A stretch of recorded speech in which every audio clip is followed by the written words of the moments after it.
Pokemon Go's 2025 Harvest Festival event debuts Applin's two Scarlet and Violet evolutions, Dipplin and Hydrapple.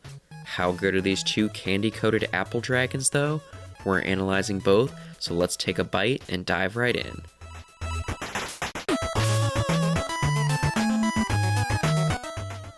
Welcome back everyone.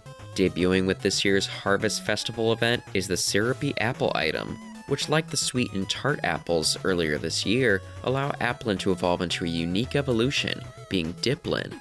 This also takes 200 Applin candy, and evolving into Hydrapple cost another 400, making Hydrapple the most expensive evolution in terms of candy, costing 600 total. Are these two apple dragons worthwhile though? Well, starting off with Dipplin, it has 173 attack, 184 defense, and 190 stamina. It's the bulkiest Applin evolution in the Great League, slightly surpassing Appleton's bulk. And it also has a slightly better moveset than Appleton. Similar charged moves, where Appleton had Astonish, Dipplin has Dragon Tail, a move that is pretty great with the buffs this season. Dipplin can also squeeze into the Ultra League if it's close to level 50, but performance-wise, with Dragon Tail, Seed Bomb, and Outrage, it's fine. Not really anything too special, honestly. It walls water and electric types well, including Gastrodon, Morpeko, and Feraligatr, plus things like Steelix and Charjabug in the Great League, and Zygarde and Bellibolt in Ultra League. But even then, it still fears an Ice Beam from Feraligatr or Lapras, X-Scissor from Charjabug, and Outrage from Zygarde. Plus there's also plenty in both metas who threaten it, like Carbink, Bastiodon, Corviknight, Talonflame, Wigglytuff, Tinkaton, and more.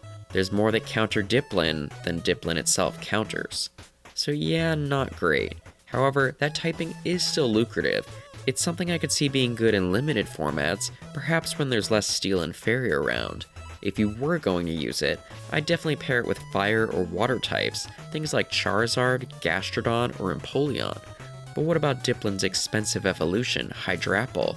With a 5-headed grass dragon type has an average 216 attack and 186 defense, plus a higher 235 stamina. In the lower leagues, this gives it modest bulk but behind Dipplin, so there's not really much reason to build it for either of those two leagues.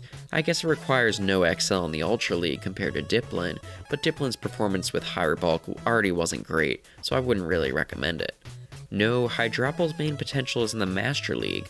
Just to mention, it's not great in raids with an attack as low as 216. For it to have a chance, it would need to have a really broken signature move. 202 attack Regidrago did get a boost with the absurdly strong Dragon Energy, so maybe if Hydrapple gets Fickle Beam in the future, that could boost it up a bit, but that's just speculation.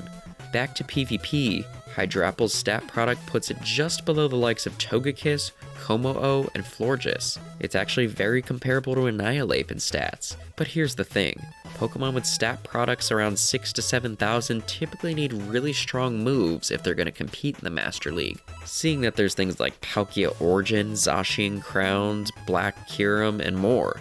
And unfortunately, Hydrapple's Dragon Tail, Seed Bomb, and Outrage combo really isn't too impressive. With a win rate like this, I wouldn't even consider using it as a spice pick. But what about in Master Premier?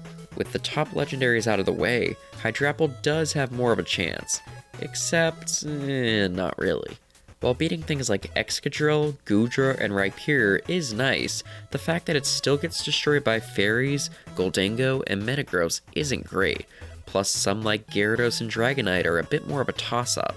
I think if Hydrapple is going to have a use anywhere, Master Premier is the place, but without stronger charged moves, I don't know if I'd recommend it.